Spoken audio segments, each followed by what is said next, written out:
Bonjour.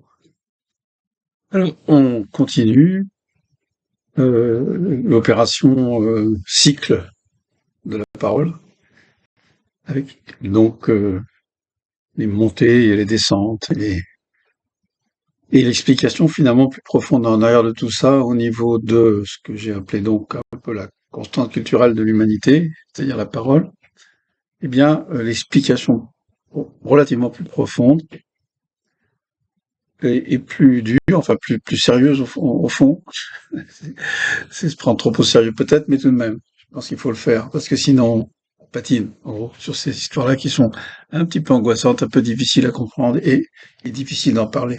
Alors, on passe donc de l'économie. On a vu que c'était une affaire de grosse tour, et depuis Freud, relisez Freud sur ces affaires-là, les différents types de tours. Et puis, bon, la guerre. C'est-à-dire, en fait, une autre effet d'image, c'est de l'image aussi, mais c'est de l'image qui se retourne vers vous, l'auteur de l'image, c'est-à-dire que c'est le miroir. Le miroir. Alors, je voudrais donner trois exemples qui sont évidemment pas très, encore une fois, agréables à entendre, hein, mais il n'est pas question d'arriver de gommer ça. On peut pas faire quelque chose sur la société monde, la société mondiale aussi, c'est pas tout à fait pareil. Et puis ignorer ce qui s'est passé depuis le 19e siècle et depuis surtout le 20e siècle, n'est-ce pas? C'est impossible.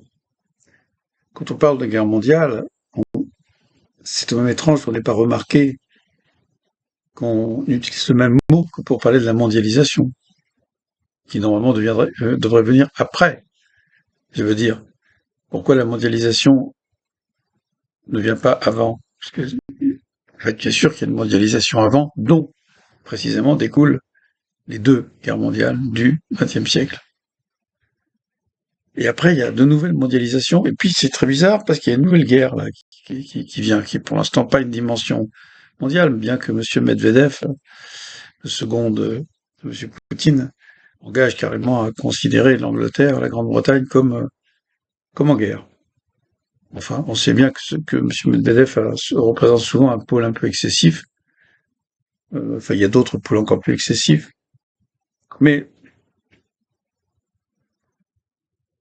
regardons donc ce qui se passe et regardons-le avec attention et peut-être dans des termes qui pourraient être plus justes, plus exacts, n'en sont pas moins. Il faut que vous y attendez, peut-être un peu scandaleux, du moins si vous interprétez cela d'une façon politically correcte et pas d'une façon, je dirais, justement inspirée du plus grand sérieux et du plus grand respect.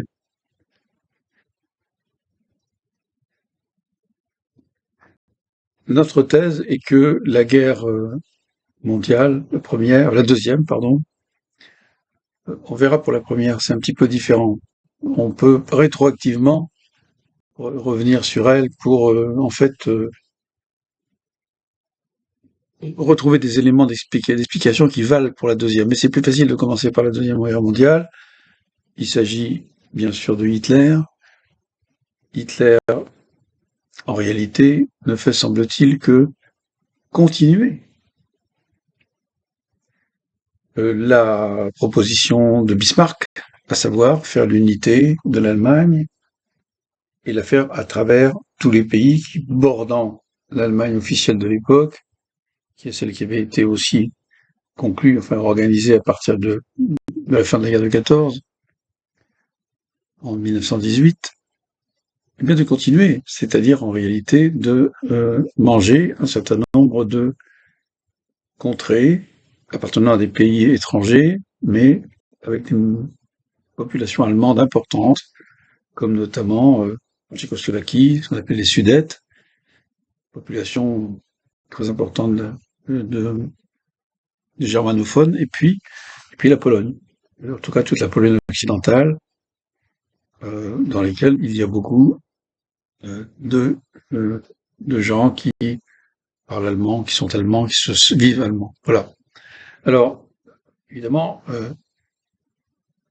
ça saisit littéralement les Occidentaux, à l'époque qui n'incluait pas les Allemands, on pourrait dire, c'était encore plus, c'était en gros les Français et les Anglais qui, à un moment donné, déclarent la guerre. Car c'est nous qui avons déclaré la guerre à l'Allemagne nazie, l'Allemagne de Hitler, et en fonction des actes hitlériens, des actes de Hitler, des actes militaires de Hitler. C'est les seuls qui vont compter pour la déclaration de guerre.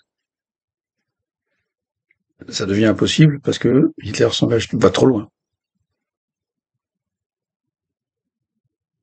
Je m'approfondirai pas trop sur la description de la guerre. Il y a tellement d'études qui ont été faites, des études sur le plan psychologique, sociologique, historique, enfin, tous les plans possibles. Mais j'essaierai de pointer, si vous voulez, la question qui me semble essentielle. La question qui me semble essentielle, c'est qu'il y a un miroir. Il y a une image qui va focaliser littéralement les passions allemandes, jusqu'à, on peut le dire, dans un certain nombre de cas, une très très grande majorité d'Allemands qui ont fonctionné sur ce modèle de l'image proposé par Hitler.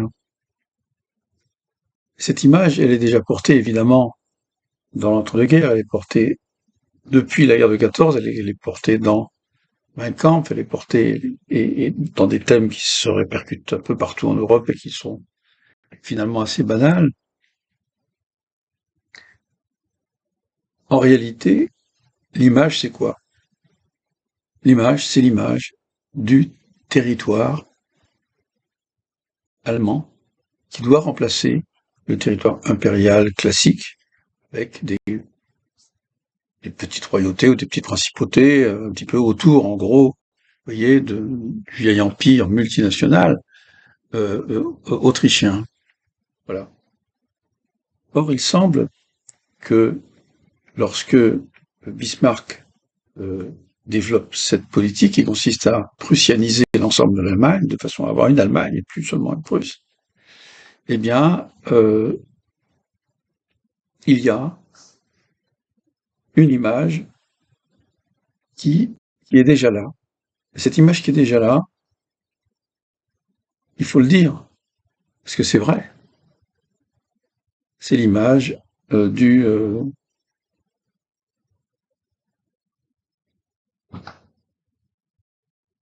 territoire, on va dire, multinational, occupé, parce qu'ils ne peuvent pas faire autrement, par des, des gens de langue germanique, mais qui suscitent un certain nombre de réticences, de haine, etc., déjà, vous voyez, qui sont les juifs.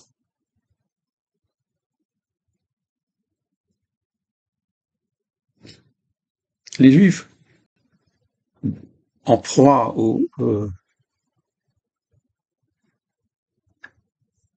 à la haine raciale, dans les pays germaniques depuis très longtemps, et un peu plus en Europe de l'Ouest qu'ailleurs, plus qu'en Angleterre, plus qu'en France, même plus qu'en Espagne, etc. C'est tout à fait clair. Peut-être justement parce que les Juifs sont considérés comme des gens qui tentent toujours d'échapper d'une certaine façon, vous voyez, aux constitutions locales, etc., de telle façon à pouvoir représenter leur propre identité comme, je dirais, la plus globale possible, de façon à pouvoir passer d'ailleurs d'une frontière à l'autre, vous voyez, d'une principauté à l'autre, voilà, de façon à pouvoir, en quelque sorte, tout simplement vivre, parce que d'ailleurs, s'ils étaient limités à une identité proprement locale, eh bien, ils pourraient tout simplement pas vivre, faire du commerce, enfin, parce qu'on leur a par ailleurs plus ou moins refusé de posséder des terres depuis un certain temps, voilà. Euh, alors, il y a ce qu'on appelle la langue qui appartient au Hochdeutsch, c'est-à-dire l'allemand, la langue allemande du Sud plutôt, et voilà, qui est le Yiddish. Le Yiddish, c'est Deutsch, c'est-à-dire du juif allemand, voilà, plutôt de l'allemand juif, de l'allemand, voilà, qui est plutôt un peu transformé avec des accents qui ressemblent d'ailleurs pas mal à l'accent qui est euh, celui plutôt par exemple, des Allemands qui vivent à Prague ou qui vivent en Suisse, etc. Ça ressemble un peu, même en Alsace. Mais il y a des gens qui ont trouvé comme ça des ressemblances un peu structurales, etc. Du point de vue des accents, des types de mots choisis, etc. Mais c'est de l'allemand. Alors, cet allemand comme ça qui tend à passer d'un endroit à l'autre, pour pouvoir exister, tout simplement, vous voyez, euh, constitue quelque chose qui se rapproche d'une carte. Vous savez, ces cartes dont Hitler est littéralement obsédé pour la paix, pour la, etc. Et qui, lui, euh, inspire ce qu'il appelle le Lebensraum. Lebensraum, c'est-à-dire l'espace vital. Oui, on a l'impression qu'il y a qu'une sorte de recoupement des deux mouvements, le mouvement des Juifs qui est absolument vital pour eux, parce que sinon, bah, ils ne peuvent pas exister comme citoyens, qui cherchent quelque chose qui pourrait, depuis longtemps, depuis le XVIIIe siècle, même avant, vous voyez, qui puisse avoir un statut par rapport aux autorités germaniques qui puisse leur permettre de se déplacer. Il y a la politique de Bismarck qui, de ce point de vue-là, leur convient. Bismarck est aussi relativement antisémite, hein, mais il n'a pas du tout... Enfin, je veux dire, il s'appuie aussi sur ses idées et ses comportements qui sont favorables, puisque précisément ça va dans le sens de quelque chose de plus large. On voit bien ça dans l'homme sans qualité, où le véritable héros, c'est en fait l'industriel juif qui vient convaincre l'homme sans qualité, justement, du fait qu'il devrait accepter une nation plus unitaire, plus grande, qui à son tour s'ouvre vers le monde, etc. Et pas ce vieil empire croulant, mais en même temps, avec toutes les contradictions internes liées à des nations différentes qui, précisément, constituent l'empire austro-hongrois. Donc c'est le véritable héros. Eh bien, justement, c'est ça la question. C'est que pour un Viennois comme Hitler, enfin un Viennois de circonstance, en tout cas un Autrichien, eh bien, il a ça en tête, c'est-à-dire voilà, il y a cette idée-là qui encombre Hitler. D'autant que Hitler, comme vous le savez, c'est une chose qui se tombe pas du tout politique correcte, mais il faut tout de même bien en parler à un moment donné, vous comprenez. Il y a au moins quelque chose comme une ambiguïté possible sur des histoires qu'on raconte, des rumeurs, mais qui sont des rumeurs anciennes, et qui sont probablement occupent déjà comment dire la vie culturelle, la vie familiale de Hitler, à savoir la possibilité de lui-même descendre euh, officieusement, c'est-à-dire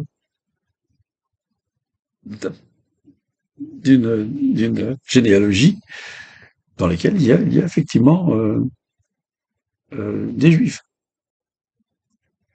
Alors, je veux simplement remarquer que certainement pour Hitler, même si c'est faux, certainement pour Hitler, la question se pose. Je ne dis pas euh, que ce soit vrai, cette histoire-là, c'est une rumeur. Mais par contre, ce qui est beaucoup plus probable, c'est que c'est dû occuper Hitler. Vous voyez, c'est en fait une espèce de problème sur son image. C'est une question d'image. C'est un trouble sur l'image. Déjà, il y a le trouble suis-je allemand ou suis-je autrichien? Bien sûr, on fait la guerre ensemble en 14, enfin, tout de même, bon, suis-je, hein, ouais. Bon, suis-je éventuellement juif ou, euh, ou, ou arien, enfin, en tout cas, l'allemand non juif, si je veux. Et cette question du trouble de l'image, qui est une image dans laquelle, vous voyez, qui est l'image de soi dans le miroir que propose d'une certaine façon, vous voyez, toutes ces thématiques nationalistes qui sont en train de grandir depuis Napoléon. Et en Allemagne, faut-il être allemand, hein, Deutschland über alles. Deutschland über alles, ça signifie pas qu'il faut que les Allemands soient au-dessus des autres. Ça signifie pas du tout ça. Ça signifie que la préoccupation de la grande Allemagne unitaire passe au-dessus de tout. C'est ça que ça veut dire. Et dans un monde où il y a déjà des grandes nations constituées, notamment la France depuis longtemps, l'Angleterre, etc. Et puis, nous les Allemands, nous sommes un peu enfermés comme ça dans cette Europe, sans trop de débouchés sur les mers ouvertes, etc. Alors que le monde est en train de s'internationaliser, à droite, à gauche, à l'est, à gauche, et à l'est et à l'ouest plutôt. Et tout ça Vous voyez, ça préoccupe tout le monde. Tout le monde est en train de se demander s'il faut s'engager. Par exemple, les Français qui vont subventionner les chemins de fer russes, qui ils vont d'ailleurs être y en être pour leurs sous, parce que ben, évidemment ça va pas trop marcher. Il y aura des déficits, il y aura, etc. Ils vont se retrouver des actions qui valent rien. C'est très connu. Je veux dire, il y a déjà cette espèce d'idée. Vous voyez, il faut se reporter en arrière.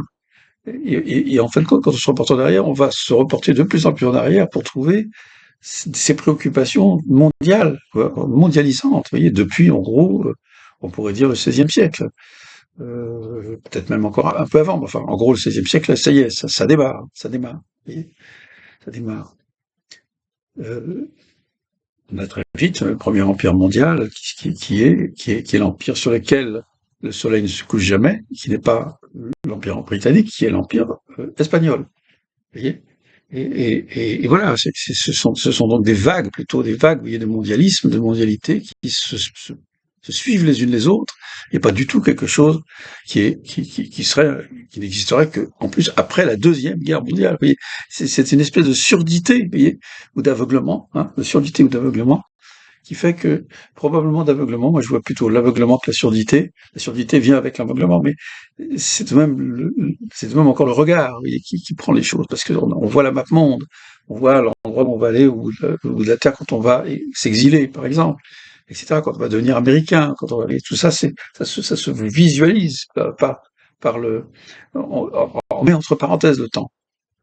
La question, c'est l'espace. Et l'espace, c'est l'espace vital. Bon. Alors, cette question-là qui préoccupe évidemment Hitler au premier chef, si j'ose dire, puisque c'est le premier chef lui, eh bien, qui préoccupe tout le monde. Vous voyez, c'est depuis déjà le milieu ou le premier tiers du XIXe siècle. Eh ben, on commence à passer aussi de la colonie, vous voyez, d'appropriation, etc., de contrôle, comment dire, administratif, etc., à des colonies de peuplement. Vous voyez. Donc, on est pleinement engagé, l'humanité est pleinement engagée depuis toutes ces époques-là dans la mondialisation. Mondialisation sociale, humaine, politique, économique, etc., qui se fait sous la catégorie impériale, vous voyez, auquel certains participent avec plus de difficultés, notamment les Allemands. Tout ça est là, est encore là. Vous voyez. Alors, qu'est-ce qui se passe dans ce miroir? Eh bien, dans ce miroir, les Allemands en, comment dire, constitution, vous voyez, de leur stature comme ça, à la fois économico-social, intellectuel, culturel, avec une grande culture, etc. Qu'est-ce qu'ils voient dans le miroir? Ben, vous savez la réponse, vous l'avez formulée avant moi. Ils voient les Juifs. Alors vraiment là, ça dépasse toutes les bornes. Ça dépasse toutes les bornes, c'est-à-dire que c'est pas supportable, quoi. Donc, qu'est-ce que je veux dire? Je veux dire que une maladie, plutôt un mal, on va dire un mal. J'ai pas envie de dire maladie parce que c'est pas une maladie ni mentale, ni ça a des aspects, mais c'est pas important, ni une maladie physique, c'est une maladie, c'est du mal psychique, c'est-à-dire que il y a une conception qui se développe, et cette conception qui se développe essentiellement à partir d'une image, ça passe au début très peu par la parole. Et, eh bien, c'est l'histoire du grand remplacement, mais là, c'est pas le grand remplacement, c'est que vous avez en face de vous votre alter ego. Celui qui réalise l'Allemagne bismarckienne, c'est le juif. Alors, pour faire un raccourci, si vous voulez, vous voyez, c'est pas possible. Donc la haine de l'autre qui devient soi, et la haine de soi qui devient l'autre, où il y en a un en trop, vous voyez, c'est une affaire de miroir. Alors vous allez me dire, pourquoi est-ce que par exemple les Français sont pas tombés là-dedans? Pourquoi est-ce que c'est pas, même si c'est les Français qui, avec les Anglais, déclarent la guerre à l'Allemagne en 39 à cause de l'agression de la Pologne? Néanmoins, on pourrait dire que c'est une suite de la guerre de 14 qui a été déclenchée par l'impérialisme allemand. Ça, bon, je pense qu'il faut me mettre assez d'accord là-dessus. Bon. Et là, qu'est-ce qui fait qu'effectivement, vous avez un impérialisme qui va muter d'une certaine façon vers l'antisémitisme, mais qui est déjà inspiré, hein, parce que le personnage, le stéréotype du juif, c'est celui qui n'a pas participé réellement à la guerre de 14, ce qui est absolument faux, ils ont fait d'excellents soldats, c'est l'arrière qui se nourrit de ce qui se passe au front, les braves soldats qui sont tués, puis ceux qui en profitent, c'est les profiteurs de guerre. On a eu aussi ça en France, hein. On a eu aussi ça en France, en 14, en 18, enfin, juste avant la Première Guerre. Mais, si vous voulez, tout de même, ça a été le fait d'accuser le juif comme on pourrait dire type idéal, on pourrait dire type idéal du profiteur de guerre, ça s'est pas développé en France. Parce que c'était beaucoup plus ambigu, etc. Et pourquoi? Pourquoi? Il y a eu une brisure du miroir. La brisure du miroir, c'est l'affaire Dreyfus. L'affaire Dreyfus casse un miroir. Et vous pouvez plus dire, vous pouvez plus coller juif et allemand, déjà. Voilà. Vous savez, c'est pas, on sait pas très bien si, etc. Parce que bon, c'était ça, un petit peu l'affaire Dreyfus au départ. C'était, puisqu'il est alsacien et qu'il s'est barré d'Alsace parce qu'il est obligé de fuir, etc. En fait, ce sont des Allemands.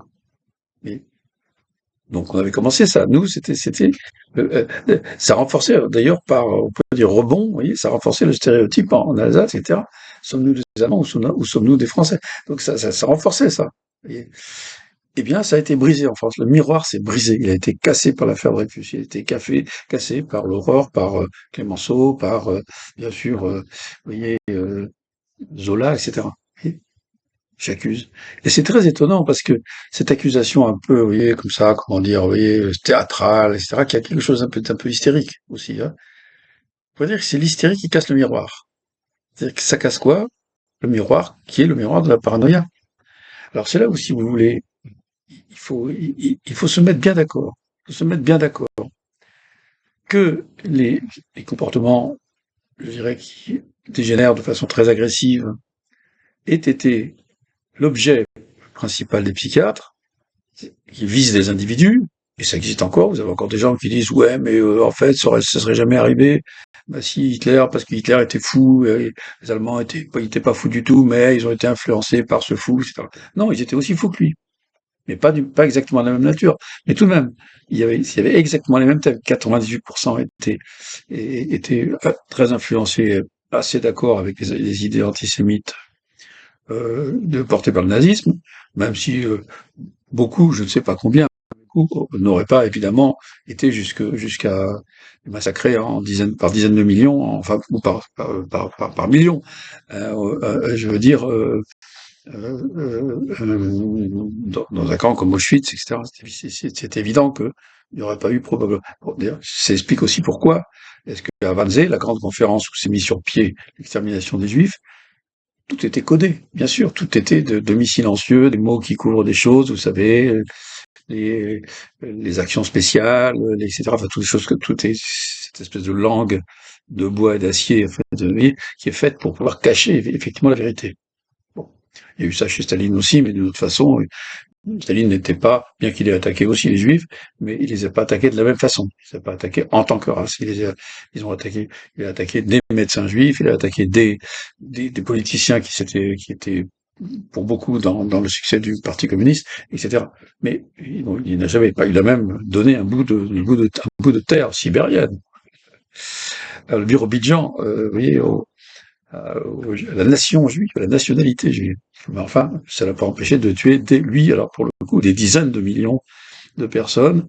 Il a été assez vite relayé après-guerre par monsieur Mao Tse-tung, qui lui, c'est pareil, il a tué des dizaines de millions de personnes, euh, en opposant les gens les uns aux autres, en organisant des faux soulèvements, en organisant des mobilisations générales contre tel type de population, soit les vieux, soit les jeunes, soit les jeunes contre les vieux contre les jeunes, les militaires contre les civils contre les militaires, les intellectuels contre les paysans. Enfin, c'est ça, hein, en gros, c'est ça. Bon, c'est-à-dire que c'est tout de même un des plus grands criminels de l'histoire, en termes de dizaines de millions de personnes tuées, assassinées, simplement par le soulèvement populaire érigé et transformé en arme contre une autre catégorie de la population. Bon. Et la famine, là aussi.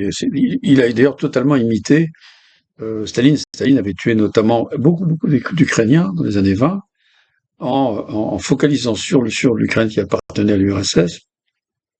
Le thème, vous savez, du kulak, c'est-à-dire du paysan riche qui ne voulait pas rentrer méchamment, il ne voulait pas rentrer dans les kolkhozes et sovkhozes, etc. Et donc, on a une politique contre eux, et ça résulte dans le fait que des millions de morts, de millions de morts de faim, Ils ont affamé les paysans.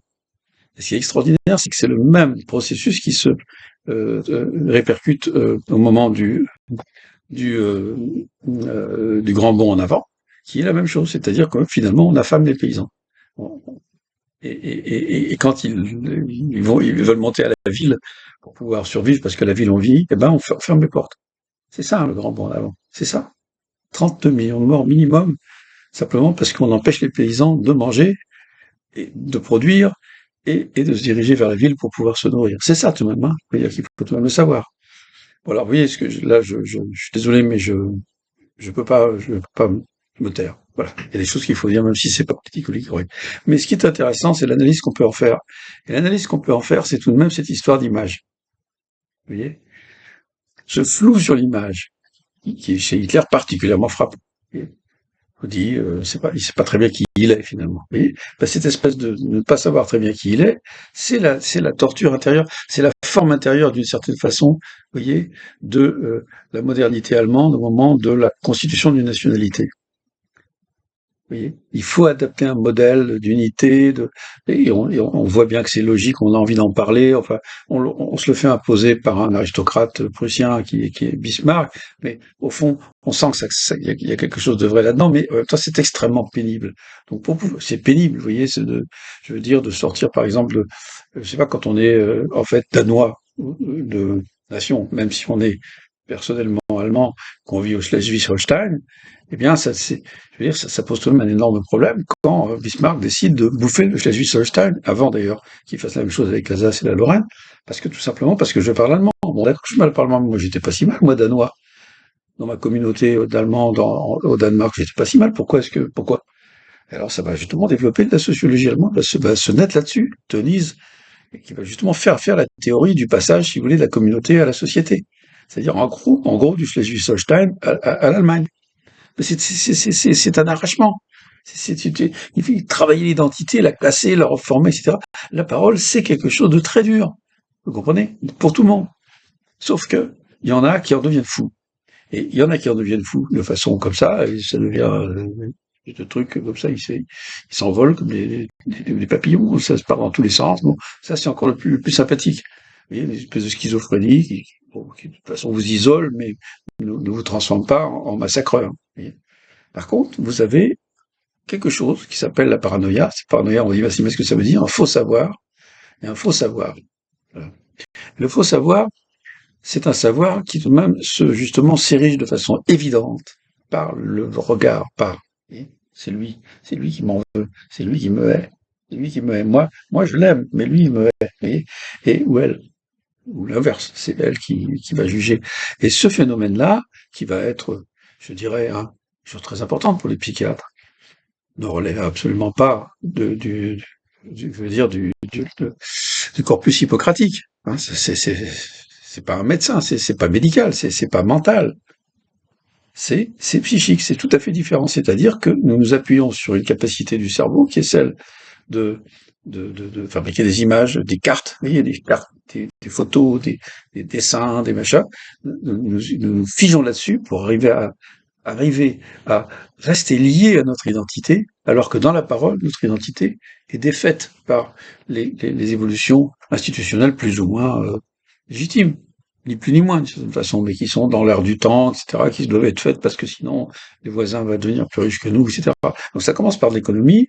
Pourquoi moi je pourrais pas être dans mon marché? Parce que si, parce que ça, parce que c'est les Polonais etc., etc., les Russes etc. Hein, c'est sous-peuple, etc. Donc on est obligé déjà de mépriser les autres. Mais il y a un moment donné où le mépris de l'autre ne suffit pas. Oui, on peut mépriser, on peut comme ça, vous voyez, mais non, non, il faut réduire à zéro. Vous voyez, c'est sur la grande tour, il y a le petit en bas qu'on marque, moi qui marche. Mais bon, mais le petit, il va peut-être monter dans ma tour à un moment donné. Vous voyez, paranoïa. Donc à ce moment-là, il faut que je l'écrase, il faut que je le tue, il faut que je le fasse disparaître. La disparition qui est programmée rationnellement, froidement, etc. C'est surtout rationnel à ce niveau-là. À d'autres niveaux, c'est plutôt artisanal, mais c'est pas moi totalement inhumain. L'inhumain appartient à l'humain.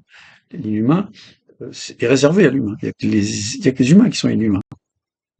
Les animaux, ils ne le sont pas. Ils sont parfois un peu cruels, mais assez rarement.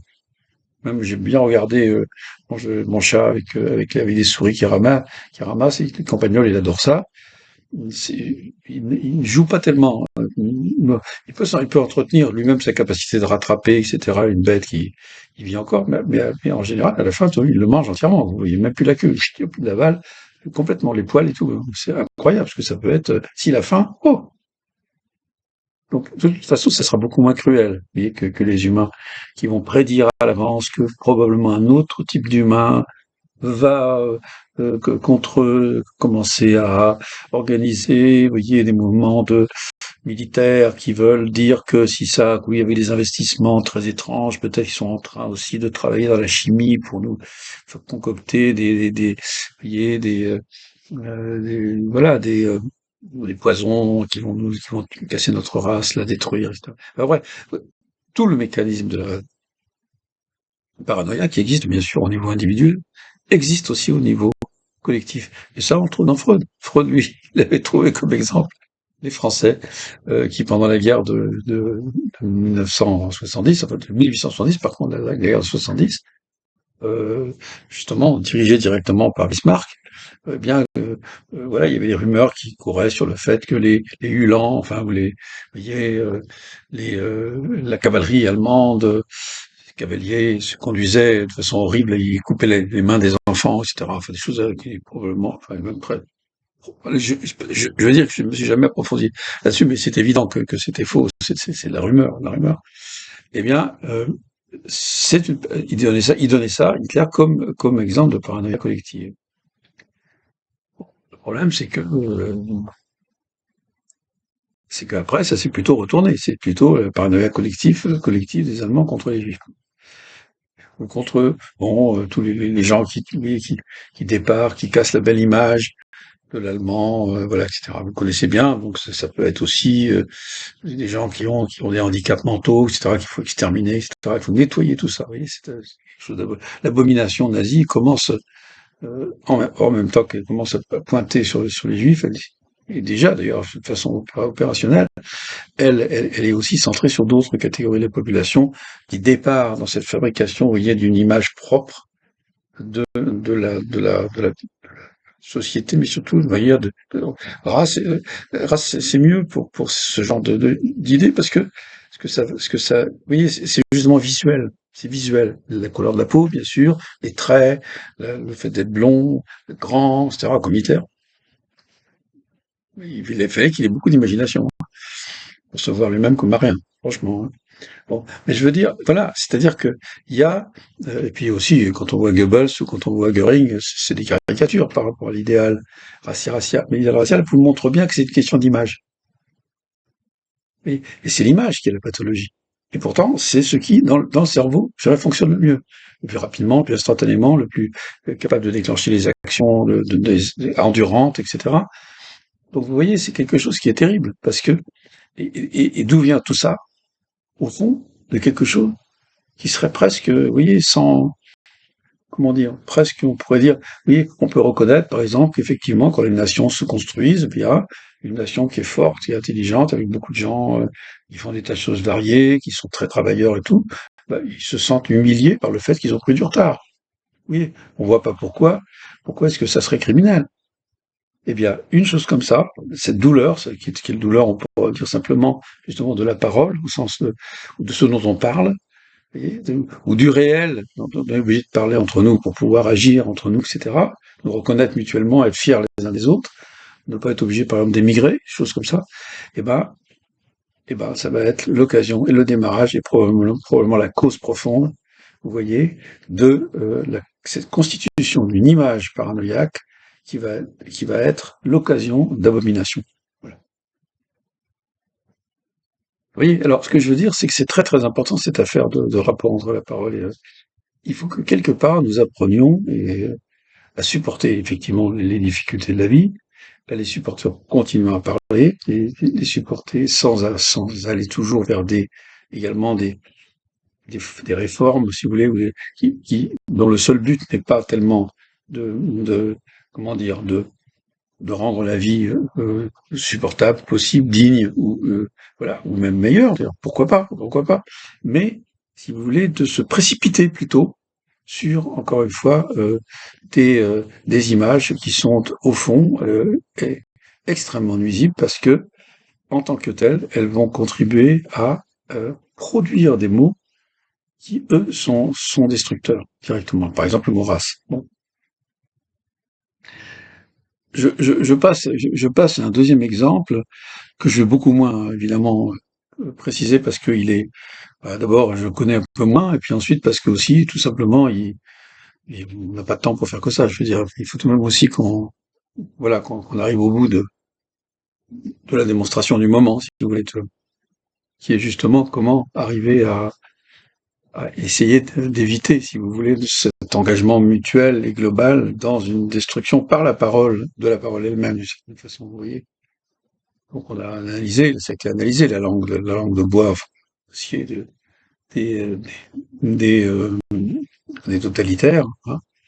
Mais ce qu'on voit mal, c'est justement comment est-ce que fait cette langue qui va servir d'instrument à la destruction des gens, des humains les uns par rapport aux autres, comment elle se constitue par rapport à des images. Voilà. Et bien, le deuxième exemple, c'est le Cambodge, et c'est on va dire la guerre civile au Cambodge, qui a fait au moins 1,5 million de morts, euh, euh, dans les années, enfin dans la deuxième moitié du XXe siècle, on va dire, bon, et puis qui s'est faite en fait à l'intérieur même d'une, comment dire, d'une espèce de famille politique qui était tout de même le parti communiste cambodgien, et dans la direction se divise progressivement. Il y a une cassure. Là, on part au contraire de la cassure. Et au lieu de créer une cassure, au lieu de créer une cassure qui empêche l'image de se produire, on a une image qui se produit sur la cassure. Alors quelle cassure? Bah écoutez, c'est très simple. Euh, je ne sais pas si c'est Pol Pot lui-même ou l'un de ses acolytes, qui sont souvent des professeurs, des enseignants, voilà, professeurs de français très gentils, mais ils ont une caractéristique. Ils ont une caractéristique. Ils se voient comme ça, soit des gens qui ont des affinités importantes, y compris familiales, etc., culturelles avec les Chinois. Ça, c'est le milieu de Pol Pot, on va dire, vous voyez, qui est sino lui-même, sino-cambodgien. Et puis, ceux qui ont été obligés, par l'histoire, de beaucoup s'appuyer sur, je dirais, euh, proximité avec les Vietnamiens. Soit en y allant, soit en étant obligé de s'exiler, soit en participant à la guerre de libération du Vietnam, etc. Donc à ce moment-là, vous avez à l'intérieur même du parti communiste deux clans qui se vivent comme des clans physiquement différents. Et ça, si vous voulez, je crois que encore une fois, c'est pas Pol Pot, je pense pas, mais il y a une phrase très très nette là-dessus. Il dit, voilà, lui du sino-cambodgien, il dit, bon, ceux que nous attaquons sont des gens qui ont une apparence de Cambodgien, un corps de Cambodgien, un visage de Cambodgien, un regard de Cambodgien, etc. Mais ils ont une âme de Vietnamiens. Ce sont des Vietnamiens déguisés avec un corps, déguisés par un corps. Le corps devient déguisement. C'est un peu l'inverse, oui, si vous voulez. Alors c'est assez extraordinaire. Et c'est terrifiant, parce que ça va avoir une efficacité monstrueuse au milieu de la base, au niveau de la base du Parti communiste, qui vont, par des petits jeunes qui appartiennent à tel et tel groupe, plus ou moins justement affiliés à l'une de ces deux grandes tendances, de devenir des massacreurs. Et quand on voit les gens qui sont passés devant des tribunaux internationaux, qui dirigeaient des grandes prisons, qui ont participé au massacre systématique à l'intérieur de ces prisons, qui étaient des camps d'extermination et pas seulement de redressement ou de l'éducation, mais des camps d'extermination. La même logique où on passe l'extermination.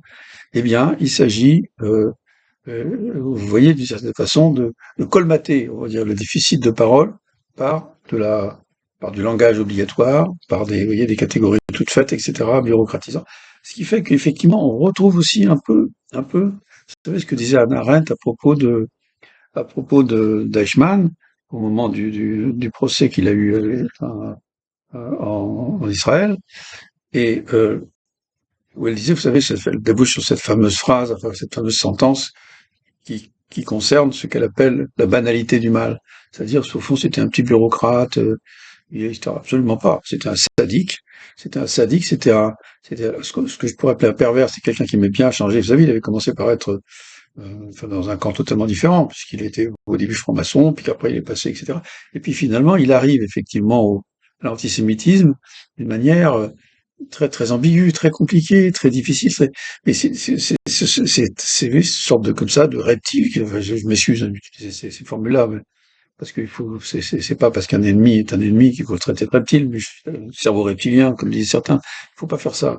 C'est pas bon. Mais, en tout cas, il y avait certainement une structure psychique qui était très apparentée à ce qu'on appelle en général plutôt le plaisir de la, voilà, quelqu'un qui est, on va dire, pervers. Voilà. Mais, effectivement, ça se moule plutôt, vous voyez, ça va se mouler, et c'est ça qui est important finalement. Effectivement, c'est là où Hannah Arendt a raison. Elle a un peu tort sur le plan psychologique, mais je pense qu'elle n'était pas très très bonne en psychologie. La psychanalyse, elle n'aimait pas. Donc, mais par contre, sur le plan politique, je crois qu'elle a raison. Et on retrouve des profils comme ça, encore plus anodins, encore plus anodins. Je crois que le Cambodgien bon, des Khmers rouges, enfin de la fraction des Khmers rouges qui a assassiné un très grand nombre de gens, était un petit professeur gentil comme tout, aimait bien les hiérarchies, les obéissances, la raison, etc. Il y a ce type de profil, mais je pense que ce sont des gens qui savent bien se mouler justement dans des structures. Alors, ce que je veux dire par là, c'est que ça vous montre aussi d'une certaine façon que vous pouvez avoir au niveau collectif un modèle de, comment dire, de pathologie psychique qui est collective.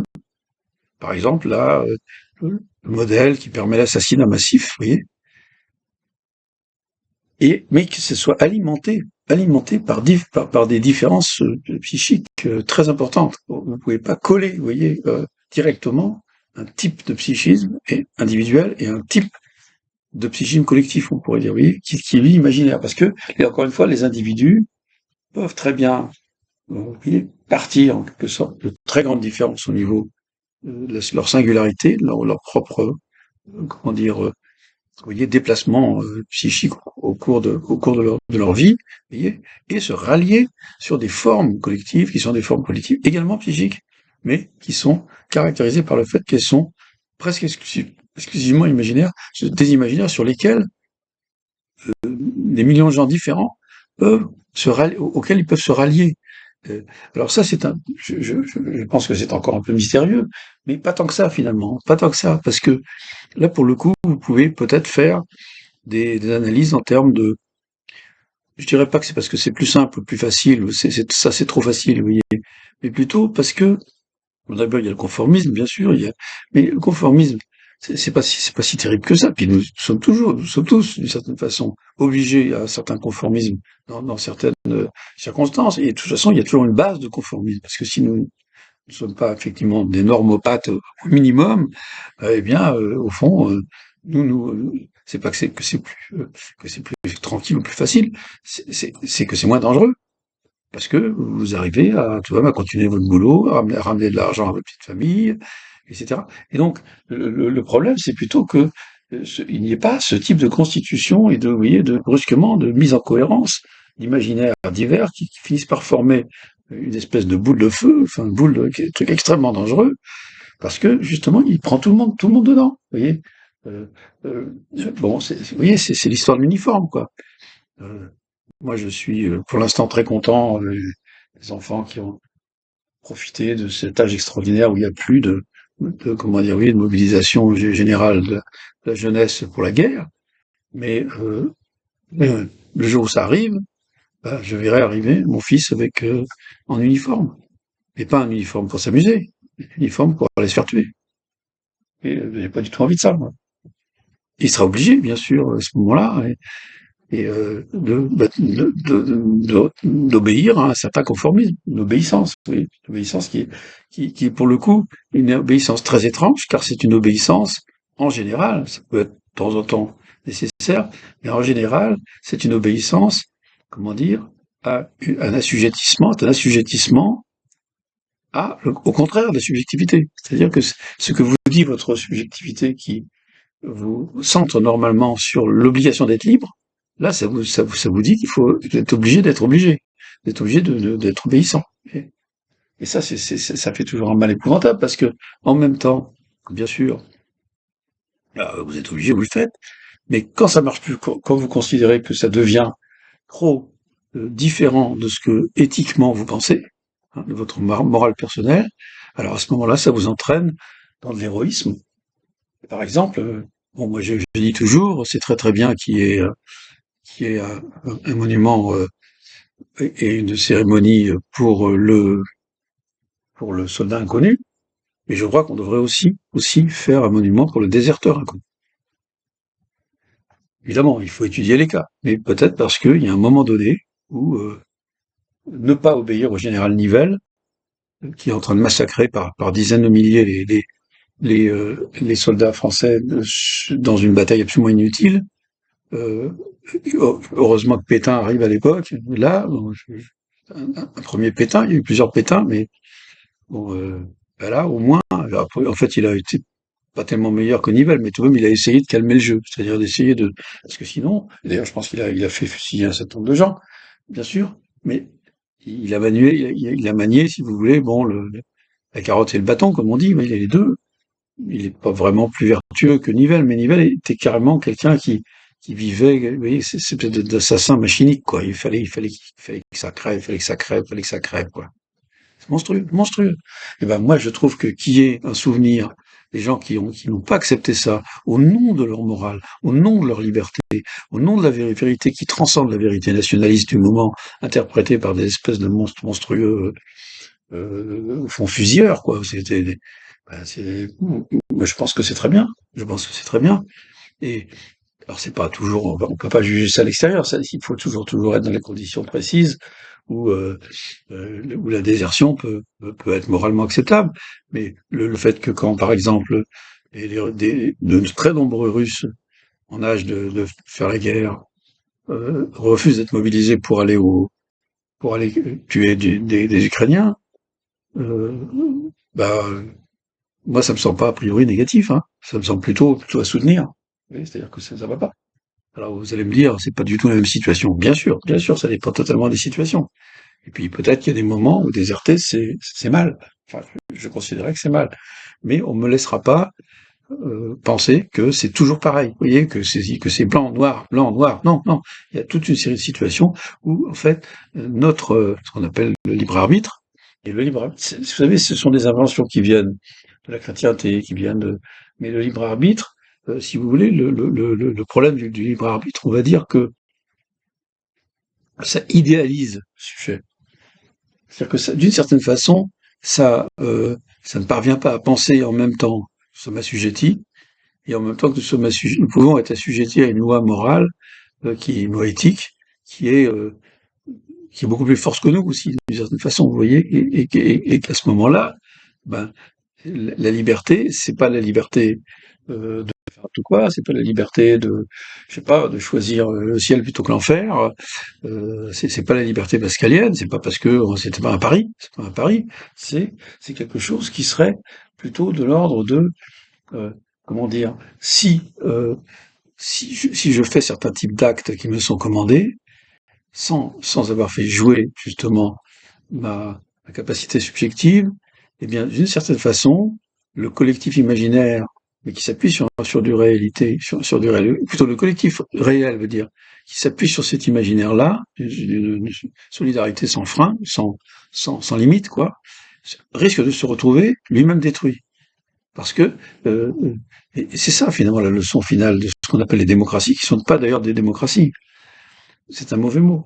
Parce que le Kratos, vous savez, c'est un jeu, c'est un sport bon viril, etc., de bagarre, de guerre, vous voyez, mais bon, de lutte en tout cas, vous voyez, qui consiste à écraser au sol l'adversaire.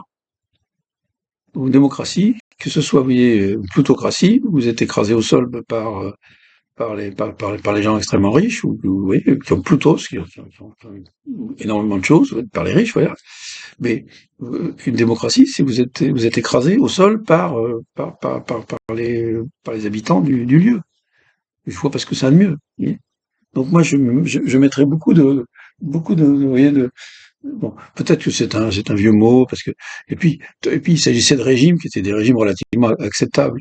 C'est-à-dire que pour les anciens, notamment pour Platon, Aristote, etc., quand ils parlaient de démocratie, ils aimaient pas trop. Surtout d'ailleurs, Platon, il aimait pas trop, mais ils reconnaissaient que c'était un régime.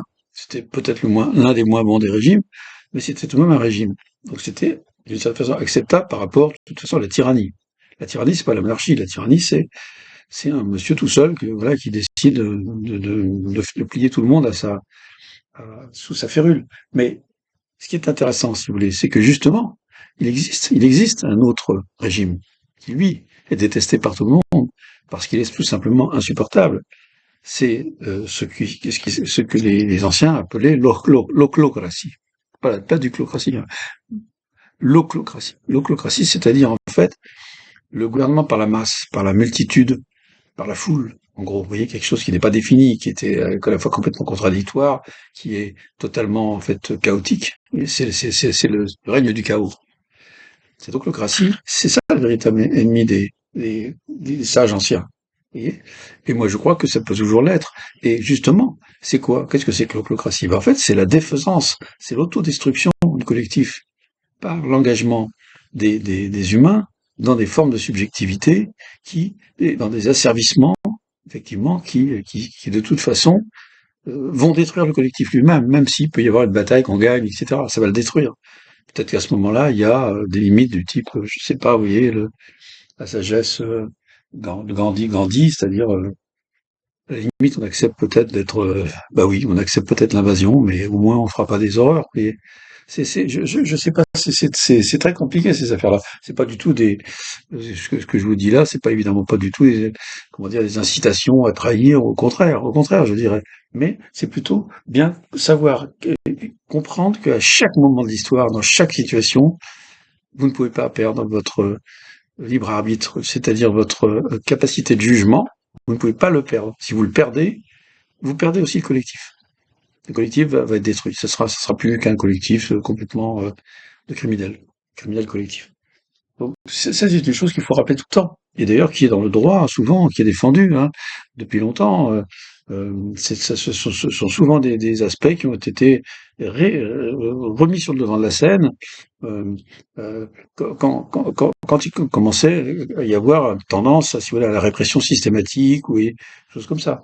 Donc, et ça, c'est très important. C'est pas de l'individualisme, pas du tout. Plutôt, c'est de montrer que l'individu, c'est le véritable fondement, vous voyez, d'une société, quoi. Voilà, au sens moderne qu'on est obligé d'accepter aujourd'hui, que je ne trouve pas mauvais, qui est pas spécialement bon, mais qui est tout de même pas mauvais.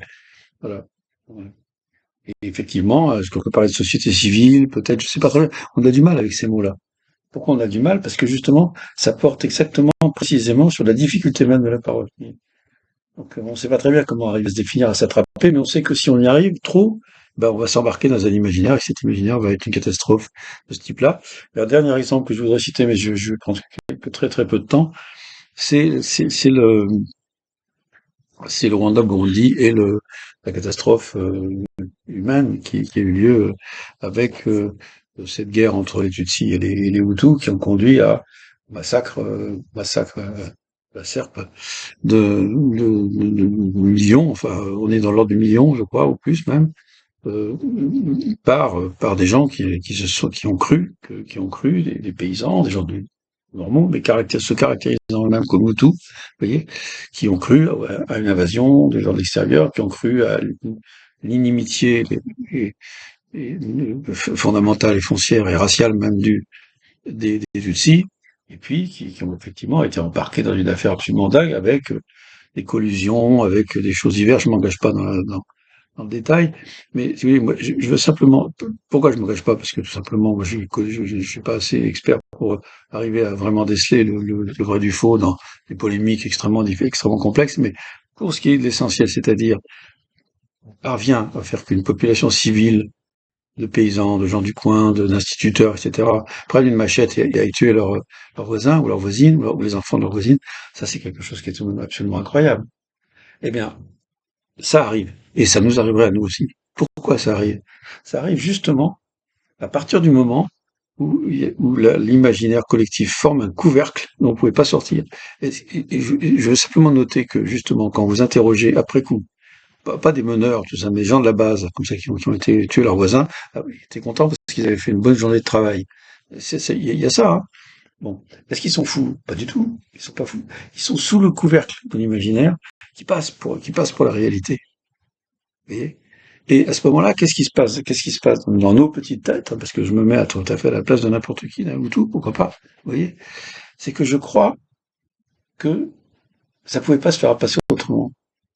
Et ce qui est caractéristique avec des études de gens qui ont fait un peu, qui ont analysé un peu ces questions psychiques, si vous voulez, collectives, poser des questions aux gens, on s'aperçoit que la plupart des acteurs de cette période-là, encore une fois, je parle pas des acteurs d'en haut, hein, mais des acteurs d'en bas, ceux qui ont fait les choses, on pourrait dire presque malgré eux, eh bien, si vous voulez, comment dire, ce qui est tout à fait frappant, c'est que quand ils se remémorent, ça ne veut pas dire qu'ils reviennent, hein, qu'ils sont d'accord avec ce qu'ils ont fait. Ils savent que c'est des horreurs qu'ils ont fait. Non, ils le savent maintenant.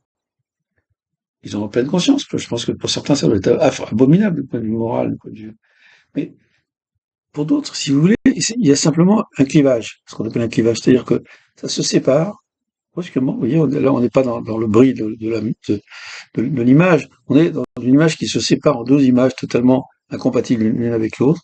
Et comme on ne peut penser aussi qu'avec des images, il faut des images aussi pour penser. La parole est essentielle, cruciale, mais quand elle manque, bah, il y a plus que les images. Or, quand vous représentez cette période-là que vous avez vécue, et vous avez eu peut-être des comportements qui aujourd'hui seraient des comportements absolument atroces, eh bien, à l'époque, en vous remémorant l'époque, vous ne pouvez pas arriver à penser que vous auriez pu faire autrement. Impossible. C'est même pas pensable. Et si vous n'arrivez pas à penser ça, c'est que vous n'êtes pas suffisamment, hein, comment dire, au courant un peu de ce qui est important dans les sciences sociales.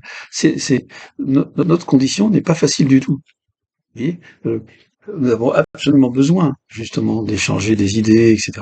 Mais il faut bien comprendre que dès que, si vous voulez, la seule, on pourrait dire, situation réelle où la parole est relativement libre, c'est-à-dire en fait justement souvent avec des groupes relativement petits, pas trop grands, vous voyez, mais qui sont capables aussi de ne pas se fabriquer comme des espèces de sectes, oui, parce que la secte, c'est vraiment, même si le groupe est petit, l'adhésion à un imaginaire qui va manger toute la secte, enfin, qui va jusqu'à d'ailleurs entraîner le suicide, y compris des chefs de la secte avant les autres. Vous avez eu des sectes, une secte, fameuse secte, je sais pas comment ça s'appelle, dans le Guyana, où ce sont les patrons de la secte les plus fous et les plus dangereux qui se sont suicidés les premiers. On peut pas dire qu'ils ont, vous voyez, il y a d'autres cas, dans d'autres circonstances, où au contraire, ils ont réussi à faire suicider les autres. Ça, c'était déjà plus malin, et puis c'est toute une histoire qui remonte carrément à l'Antiquité. Mais, si vous voulez, enfin, il y a des exemples assez intéressants, assez curieux, ce genre de choses. Bon, c'est horrible, mais en même temps, ça a des aspects, voilà, un peu curieux. Mais si vous voulez, dans le cas qu'on peut dire classique, c'est plutôt le dirigeant qui se tue en premier. Pourquoi est-ce qu'il se tue en premier? C'est parce qu'il y croit. Parce qu'il y croit et qu'il porte dans la parole, justement, il porte dans la parole l'imaginaire oui, qui fait adhérer tout le monde. Alors, j'ai pas utilisé le mot de religion, parce que de toute façon, on peut appeler ça religiosité, mais ça va ça couvre tellement de possibilités que ça sert à rien. Et moi, ce que je dis, c'est que c'est surtout quand les conditions d'une parole réelle, qui n'est pas nécessairement une parole vraie, encore une fois, mais d'une parole appuyée sur le réel, c'est-à-dire le réel d'avoir à supporter nos angoisses, mais aussi bien nos joies, enfin, bref, d'avoir à nous supporter nous-mêmes en quelque sorte en tant que sujet, en tant qu'assujetti au devoir de liberté de la parole. Eh bien, si nous sortons de là, nous allons tout droit à la catastrophe, en général. Ça peut être une catastrophe à gauche, à droite, en haut, en bas, mais c'est obligatoirement parce que si vous voulez, progressivement, plus la parole se déforme au fur et à mesure du glissement, si vous voulez, du collectif pour ressembler à son imaginaire, en quelque sorte, vous voyez, plus elle se dissout dans cet imaginaire, plus elle sert de tremplin, elle sert de support à cet imaginaire, et moins euh, vous pouvez, dans des conditions données, être capable d'y résister. Alors, voilà, c'est quelques, là, ça fait déjà 1 heure que je vous parle, je vais m'arrêter là. J'ai 59 minutes et 23 secondes, figurez-vous. Mais je crois que c'était important de bien insister sur ces aspects avant de nous lancer dans, si vous voulez, je dirais la deuxième ou troisième partie, ça dépend comment on l'appelle, ça dépend quand est-ce qu'on s'est embarqué. Mais vous voyez, je dirais, l'explication profonde de ce phénomène. Parce que là, pour l'instant, on voit que ça marche comme ça, mais avec quelques touches, vous voyez, comme ça, ce que c'est qu'une image, ce que c'est que... Bon. Mais on n'a pas exploré à fond. Et il faut qu'on explore à fond parce que sinon, il nous manquera encore des éléments de compréhension. Il y aura tellement de questions qui vont se poser. Il vaut mieux en décortiquer quelques-unes. Et je dis ça parce que justement, l'image à l'heure actuelle que nous avons, c'est vraiment l'image d'une humanité universelle, vous voyez, englobée, à laquelle ne peut s'opposer que son contraire, c'est-à-dire une humanité partagée, et- alors que en réalité, bien entendu, vous l'aurez compris, c'est ce que je veux un peu commencer à vous dire, avec un mot déjà qui prévoit un peu une ouverture possible, c'est de comment penser la pluralité. Comment penser la pluralité, car une humanité unie, qui serait pas une humanité pluraliste en même temps, l'unité dépendant de la pluralité dépendant de l'unité, le mondial dépendant du local, le local dépendant du mondial, etc. Mais en l'organisant de façon vraiment justement le plus possible parler et penser, parce qu'on n'a pas vraiment pensé jusqu'ici. Il y a des auteurs dont je vous parlerai, bien sûr, qui ont tenté des choses, notamment du côté de l'universalité. Il y a déjà toute une tradition de cela. Mais d'associer les deux, ce qui n'est pas encore une fois une psychosociologie, ça n'a rien. À moins d'entendre psycho comme quelque chose de, et puis aux sociaux aussi, parce que les deux, à mon avis, les deux éclatent, vous voyez, les deux se fracassent. Justement, ils ne peuvent que se fracasser d'une certaine façon par la situation qui nous est faite par cette mondialité qui est très tentée justement par l'image globale, donc l'image d'un conformisme, on va dire, vous voyez, d'intelligence artificielle, qui serait d'ailleurs une très bonne nouvelle déité, vous voyez, qui nous rassemblerait tous dans le fait d'être éliminés de la pensée, d'une certaine façon, ça penserait, cette machine universelle penserait pour nous, il y a plein de science-fiction là-dessus. Et ben, si nous voulons échapper à ça, ce qui même se précise progressivement, notamment avec des médias totalement envahissants, il faut que nous réfléchissions. Et je crois que là, j'ai essayé de poser quelques bases qui permettent, justement, en liant la parole et l'imaginaire, ou en tout cas les effets de l'imaginaire, de peut-être parvenir à mieux entre nous, je dis quand c'est un nous extrêmement large, hein, extrêmement diffus et large, et peu défini, eh bien trouver des solutions, trouver des voies de passage qui nous permettront de ne pas aller à un holocauste terminal. Merci, trop rapidement. Merci, merci, merci d'avance.